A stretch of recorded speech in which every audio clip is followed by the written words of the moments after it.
महाराष्ट्र में जो हिंदी मराठी को लेकर पूरा विवाद निकलकर सामने आया, पूरी राजनीति सामने आई, इसकी असल कहानी क्या है? और अचानक महाराष्ट्र में मराठी की जो विजय दिवस की कहानी रच दी गई। उद्धव ठाकरे, राज ठाकरे, भरत मिलाप हो रहा है। हालांकि भरत मिलाप कहना यहाँ ठीक नहीं होगा, क्योंकि ये तो रावण इंद्रजीत सा मिलाप हुआ है। लेकिन महाराष्ट्र में बहुत कुछ हो रहा है और अब हर किसी को ये बात समझ में नहीं आ पा रही है कि महाराष्ट्र में हुआ क्या। क्या महाराष्ट्र में भारतीय जनता पार्टी बैकफुट पर आ गई? देवेंद्र फडणवीस सरकार उद्धव ठाकरे, राज ठाकरे की जुगलबंदी के सामने झुक गई, हिंदी वाले दब गए और मराठी की जो गौरवशाली की इतिहास की कहानी, जो सियासत उद्धव ठाकरे, राज ठाकरे लेकर आए, वो जीत गए। ये एक किनारा हो गया। ये एक वो तस्वीर हो गई जो सबको नजर आ रही है, जो आम दर्शकों को नजर आ रही है, अखबार की सुर्खियां पढ़ने वालों को नजर आ रही है, या सोशल मीडिया पर जो हिंदी मराठी की लड़ाई में जूझ रहे हैं उन्हें नजर आ रही है। चल क्या रहा है? अगर एक तस्वीर को देखें तो यह दिखाई दे रहा है कि महाराष्ट्र में मराठी को लेकर एक आंदोलन की शुरुआत हो गई है।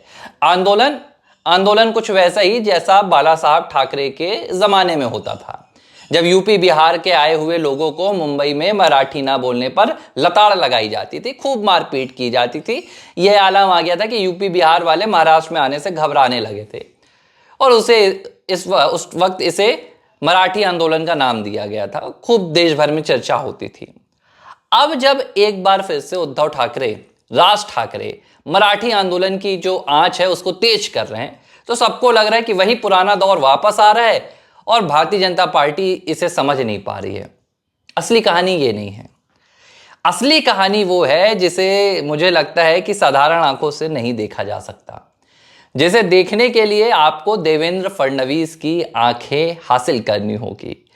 वो देवेंद्र फडणवीस जो मुख्यमंत्री पद देते हुए इसी महाराष्ट्र की विधानसभा में कहते हैं कि मैं लौट कर जरूर आऊंगा, इंतजार करना मेरा। अब आप समझिए कि क्या ये बीएमसी चुनाव के लिए हो रहा है? एक ये भी चर्चा चल रही है। क्या ये उद्धव ठाकरे सत्ता में वापसी के लिए अपनी राहें तैयार कर रहे हैं मराठी आंदोलन के जरिए? ये भी बातें चल रही हैं। और क्या ये हिंदुत्व की कार्ड या हिंदी की कार्ड भारतीय जनता पार्टी के लिए उद्धव राज ठाकरे ने ढूंढ ली है? ये भी बात चल रही है। लेकिन इन तीनों बातों को अगर आप देखें तो दरअसल ये बातें भारतीय जनता पार्टी ने उद्धव ठाकरे के गुट में डाल दी है। ये बातें भारतीय जनता पार्टी ने, देवेंद्र फडणवीस ने राज ठाकरे के गुट में डाल दी है और उद्धव ठाकरे और राज ठाकरे के जरिए पूरे विपक्ष को ट्रैप कर दिया है। अब इस बात को समझिए, बहुत आराम से आप समझना कि हुआ क्या है। महाराष्ट्र में ये जो मराठी का आंदोलन खड़ा हुआ, इससे कुछ घटनाएं निकलकर सामने आई। कहीं पर भाई कोई मराठी ना बोलने पर यूपी बिहार से आए लोगों को कोई गाली बक रहा है, कोई मारपीट कर रहा है, कोई कह रहा है कि महाराष्ट्र में हिंदी नहीं चलेगी। और धीरे धीरे ये आंदोलन सा बनता जा रहा है। हर तरफ चर्चा शुरू हो गई कि अभी तक तो डीएमके वाले कर रहे थे, तमिलनाडु में यह बात चल रही थी हिंदी का विरोध, अब महाराष्ट्र में एक बार फिर से शुरू हो गया। उद्धव ठाकरे और राज ठाकरे की तो गाड़ी निकल पड़ी। बाकायदा वर्ली डोम में एक विजय दिवस मनाया गया, पूरा एक रंगा चंगा कार्यक्रम तैयार हुआ। लेकिन इस रंगे चंगे कार्यक्रम में क्या हुआ था आप समझिए। उद्धव ठाकरे जब वर्ली डोम में पहुंचे तो उद्धव ठाकरे ने जितनी बातें बोली, उन्होंने मराठी को लेकर कुछ नहीं बोला। उनकी जुबान पर मोदी विरोध, अमित शाह का विरोध, योगी विरोध, आरएसएस का विरोध, ये तमाम कहानी चलती रही। जबकि राज ठाकरे ने मराठी की जो गौरवशाली गाथाएं हैं वो सुनाई, हिंदी के बारे में ये तमाम बातें की। अब आप समझिए कि कैसे ट्रैप हुआ। बिहार में विधानसभा चुनाव होने, महाराष्ट्र में तो होना नहीं है। पिछले जून में लोकसभा चुनाव हो गए, नवंबर में विधानसभा चुनाव हो गए, 5 साल के लिए देवेंद्र फडणवीस मुख्यमंत्री बन गए। महाराष्ट्र में बहुत कुछ होने नहीं वाला है अगले 5 साल तक। चुनाव के आसपास कुछ हो तो समझ में आता है। अब उद्धव ठाकरे के पास इतनी अभी नहीं बची है कि वो 5 सालों तक मराठी का आंदोलन खींच लेंगे और महाराष्ट्र को एक बार फिर से मराठी आंदोलन में तब्दील कर जो हिंदी वोट बैंक है, जो हिंदू वोट बैंक है, हिंदुत्व की विचारधारा वाला, उसे अपने तरफ खींच लाएंगे। ये उद्धव ठाकरे के बस में नहीं है। तो ये अचानक उद्धव ठाकरे मराठी का आंदोलन तेज क्यों कर रहे हैं? ट्रैप यही है कि ये आंदोलन उद्धव ठाकरे नहीं कर रहे हैं, ये आंदोलन में उन्हें ट्रैप कर दिया गया है। बिहार में चुनाव है, बिहार में इंडी गठबंधन के जो साथी हैं वो उद्धव ठाकरे हैं, कांग्रेस है, आरजेडी है। अब आप समझिए महाराष्ट्र में कहानी सेट हो गई। उद्धव ठाकरे गुट, राज ठाकरे गुट के जो मनसे के तमाम नेता हैं, कार्यकर्ता, सबने एक सुर में कह दिया Hindi is not allowed, Marathi बोलना पड़ेगा, मराठी मानुस वाला राग यहां पर चलेगा। अब क्या होगा, नवंबर में है बिहार में विधानसभा चुनाव। यही कांग्रेस पार्टी के, आरजेडी के तमाम नेता, राजनेता जब बिहार में बिहार की जनता के लिए वोट मांगने जाएंगे, तब भारतीय जनता पार्टी बिहार की जनता को बताएगी कि रुको रुको, थोड़ा सा अभी यहां पर ठहर जाओ।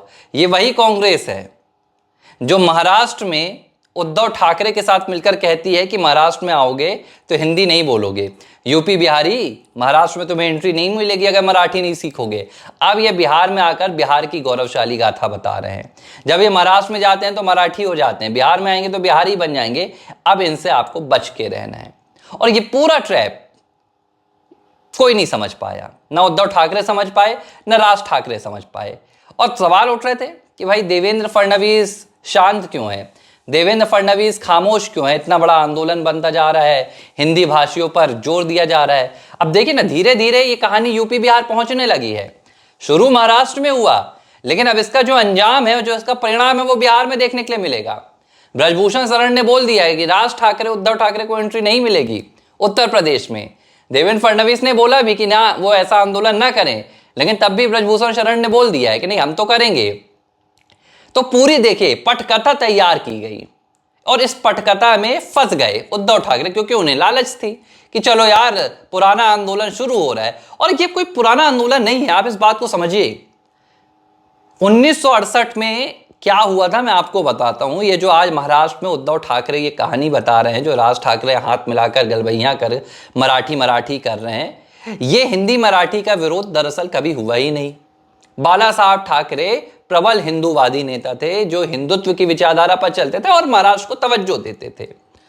अब आप समझिए कि यही बाला साहब ठाकरे हैं जिन्होंने कभी महाराष्ट्र में हिंदी की वकालत की थी।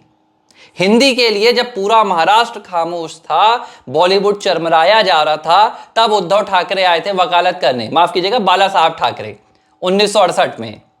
1966 में शिवसेना की उन्होंने स्थापना की थी और 2 साल बाद बाला साहब ठाकरे ने अपनी ताकत दिखा दी थी। और कहां दिखाई थी? सीधे ले जाकर तमिलनाडु में।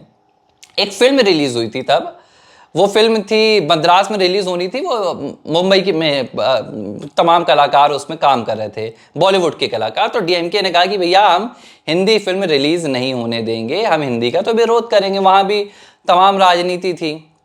अब वो क्या हुआ, तब बाला साहब ठाकरे सामने आ गए। बाला साहब ठाकरे ने तब साफ कर दिया कि देखो भैया, अगर हिंदी फिल्म को तमिलनाडु में या दक्षिण भारत में रिलीज होने से रोका जाएगा तो इतना याद रख लेना, दक्षिण भारत की कोई फिल्म हिंदी में यहां पर रिलीज नहीं होगी। कोई भी यहां पर जो आपका तमाम ट्रांसलेशन हो जाती हैं, सबटाइटल हो जाते हैं, डबिंग हो जाती है, ये सब नहीं चलेगा। और तब तमिलनाडु को, डीएमके को अपनी ये बात माननी पड़ गई थी। अब ये बात कोई भी नहीं करेगा कि बाला साहब ठाकरे हिंदी की भी वकालत करते थे।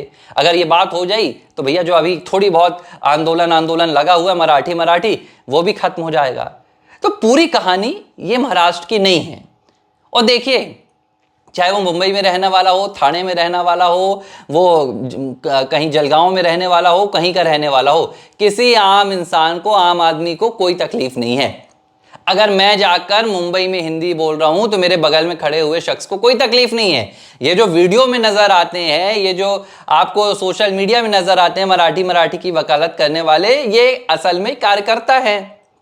ये असल में किसी संगठन से जुड़े हैं, ये पार्टी से जुड़े हैं, जिनके अपने अपने फायदे हैं और अपने फायदे के लिए ये लड़ते हैं, अपने फायदे के लिए ये खून खराबा करते हैं, मारपीट में उतरते हैं। लेकिन इससे भी फायदा इनको बहुत कुछ नहीं होने वाला है। अब उद्धव ठाकरे ना इससे निकल सकते हैं, ना इसमें आ सकते हैं। कहानी वही हो गई। धीरे धीरे ये कहानी महाराष्ट्र, यूपी पहुंच रही है, बिहार पहुंच रही है। अब आकर कहां पर कांटा फंसेगा कि किया क्या जाए। अब क्या इंडिया अलायंस से अलग हो जाए, या तो फिर अब इस कहानी में इंडिया अलायंस को भी ले डूबा जाए।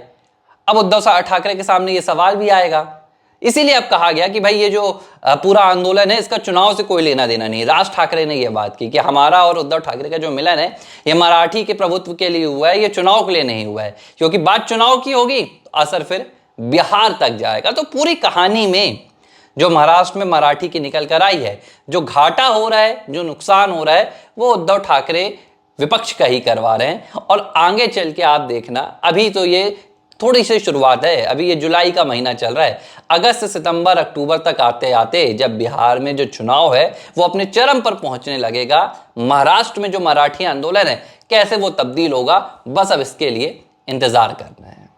ABC हिंदी न्यूज, आज ही जुड़िए हर खबर के साथ